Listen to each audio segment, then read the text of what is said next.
मी संदीप शिंदे श्री कुलस्वामी माध्यमिक विद्यालय शिकणारी मी 9वीची विद्यार्थिनी. मी वाचलेले स्त्रीभूषण सावित्रीबाई फुले पुस्तक श्रीमती सुरजा देशपांडे यांनी लिहिलेले आहे. हे त्यांचे पहिले पुस्तक आहे. या पुस्तकात सावित्रीबाईंनी केलेली कुशल कामगिरीची माहिती दिली आहे.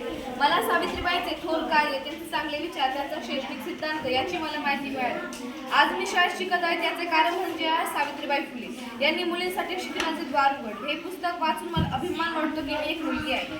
आज जर आपण 21व्या शतकात डोकावून पाहिले तर मुलींचे फक्त चूल आणि मूल हेच कार्यक्षेत्र होते, पण आजची परिस्थिती संपूर्णतः पलटली आहे.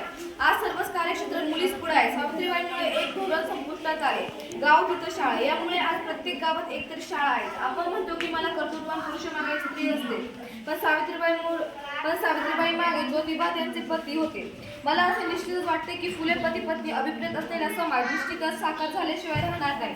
लेखिकेला सावित्रीबाईंचा फळलेला गुण म्हणजे त्यांच्यात असलेला कमालीचा आत्मविश्वास होय.